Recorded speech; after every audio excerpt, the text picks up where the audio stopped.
Mummy जी, मुझे माहवारी आती ही नहीं। बीटेक, एमटेक और एमबीए की डिग्री धारी कनिका की शादी आर्यन के साथ तय हो गई। आर्यन कनिका के साथ उसकी कंपनी में ही काम करता था। कनिका उससे एक पोस्ट सीनियर थी और उसकी तनख्वाह भी आर्यन से ज़्यादा थी। लेकिन जब आर्यन ने उसे प्रपोज किया तो वह मना नहीं कर पाई। देखने में धीर, गंभीर, हैंडसम सा आर्यन उसे बहुत अच्छा लगता था। धीरे धीरे दोनों में प्यार हो गया और अंततः दोनों ने शादी कर ली। असली बखेड़ा खड़ा हुआ शादी के बाद। आर्यन के घर में केवल उसकी माँ और पिता रहते थे। एक बहन भी थी, लेकिन उसकी शादी हो चुकी थी। शादी के पहले दिन ही आर्यन की माँ ने कनिका को समझाना शुरू कर दिया। देखो बेटा, जब भी तुम्हारी माहवारी आएगी तुम मुझे बता देना।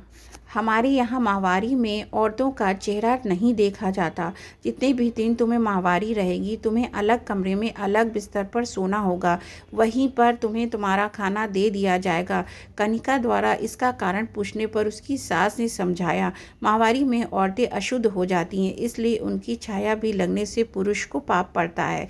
इसी कारण तुम्हें अलग कमरा दे दिया जाएगा, जहाँ तुम आराम से रहना। तुम्हें कोई तकलीफ नहीं होगी, बस तुम्हें पूरे समय उसी कमरे में बैठे रहना होगा। कनिका ने जब यह तुगल की फरमान सुना तो उसके पैरों तले ज़मीन खिसक गई। उसने अकेले में आर्यन से पूछा, आर्यन, तुम्हारी मम्मी ने मुझसे ऐसा ऐसा कहा है, अब तुम ही बताओ, 5 दिन तक मैं एक कमरे में बंद रहूंगी, कोई मेरा चेहरा नहीं देखेगा तो मैं ऑफिस कैसे जाऊंगी? आर्यन ने सीधा सीधा पल्ला झाड़ लिया। उसने कहा, कनिका, यह सब औरतों की बातें मैं मुझसे मत घसीटो। यहाँ पर ऐसा ही होता रहा है। दीदी थी तो वह भी महीनों में कुछ दिन तक कमरे में बंद रहती थी, लेकिन तुम्हारा जैसे मन करता है तुम वैसे मैनेज करना। तुम्हारे और मम्मी के बीच में कुछ नहीं बोल सकता। खैर, शादी के 4 दिन बाद ही वो दोनों 10 दिन के लिए हनीमून चले गए। लौट के आने पर 1 हफ्ते बाद ही कनिका और आर्यन ने वापस ऑफिस ज्वाइन कर लिया। शादी के 2 महीने बीत चुके थे, लेकिन कनिका ने एक बार भी अपनी सास को नहीं बताया कि उसे माहवारी आई। अब कनिका की सास ने उसे बुलाया और पूछा कि क्यों बहू, 2 महीने बीत गए, तुमने बताया नहीं कि तुम्हें माहवारी कब आई? तुमसे कहा था ना कि मुझे बता देना, जिससे तुम्हारा कमरा अलग कर दूं। कनिका ने धीरे से मुस्कुराते हुए जवाब दिया, ऐसा है ना माँ जी, मुझे माहवारी आती ही नहीं। कनिका की सास को काटो तो खून नहीं। बोली, हे भगवान, क्या कह रही है? तुम्हें माहवारी नहीं आती? वह इसके बाद गला फाड़ फाड़ के चिल्लाने लगी, अरे आर्यन, देख तेरा साथ कैसा धोखा हो गया, बांझ औरत तेरे गले बांध दी गई। आर्यन शोर सुनकर वहां पहुंचा और पूछा, क्या हो गया माँ, क्यों चिल्ला रही हो? तब उसकी माँ ने बताया कि तेरी बीवी को तो माहवारी ही नहीं आती। इतनी बड़ी बात तुम्हें पता नहीं थी, ऐसी लड़की से शादी कर ली। आर्यन ने प्रश्नवाचक दृष्टि से कनिका की ओर देखा। कनिका ने अपनी सास से पूछा, क्या हुआ माँ जी? माहवारी तो गंदी चीज़ होती है, उसके होने से औरत अशुद्ध हो जाती है।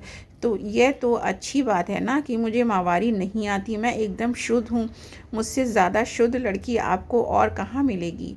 तब कनिका की सास बोली, अरे लड़की, माहवारी न होने से औरत बच्चे नहीं पैदा कर सकती। तभी मैं कहूँ, अपने से छोटी पोस्ट वाले लड़के से तूने शादी कैसे कर ली? फिर कनिका ने अपनी सास को समझाया, देखो माँ, बच्चे पैदा करना अच्छी बात है, ये बुरी बात है।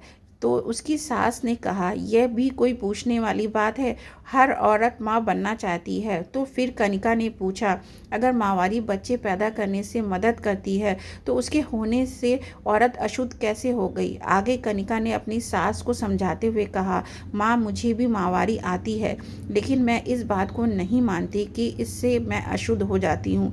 यह तो एक बिल्कुल ही प्राकृतिक प्रक्रिया है और आजकल तो साफ सफाई के लिए अच्छे किस्म के पैड उपलब्ध हैं, जिससे कपड़ों पर कोई धब्बा भी नहीं लगता। फिर इस तरह का ढकोसला क्यों? लेकिन सास तो सास होती है, अपनी बात गलत कैसे साबित होने दे? तुनक कर बोली, तुम आजकल के बच्चे पुरानी परंपराओं को मजाक समझते हो। अरे तुम्हारे भले के लिए ही तो कही थी कि अलग रहना।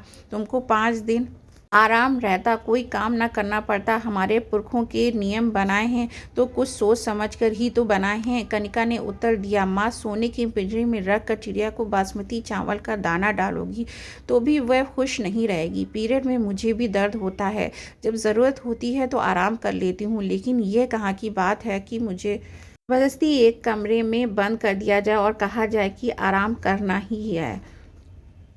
अगर मुझे ज़रूरत लगेगी तो मैं खुद कहूँगी कि मुझसे काम नहीं हो रहा है, मुझे आराम करने दीजिए। बस रीति रिवाजों के नाम पर उलूल जुलूल कानून मुझ पर ना लादिए।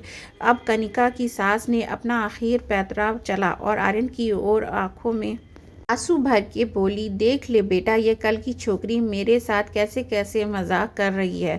क्या इसलिए मैंने तेरे प्रेम विवाह पर स्वीकृति दी थी? आर्यन के कुछ बोलने से पहले ही कनिका ने कहा, माँ जी, आर्यन इस बारे में कुछ नहीं बोलेंगे, क्योंकि वह कह चुके हैं कि वह औरतों के पचड़े में नहीं फंसने वाले। क्यों आर्यन, मैं सही कह रही हूँ ना? और ऐसा कहकर कनिका अपने कमरे की ओर चली गई। अभी उसे बहुत सारे असाइनमेंट पूरे करने थे। आर्यन और उसकी माँ अब एक दूसरे का मुंह देखने लगे, क्योंकि अब उनके पास बोलने के लिए कुछ नहीं था। Thanks for watching. Please like and share Uzma की आवाज़।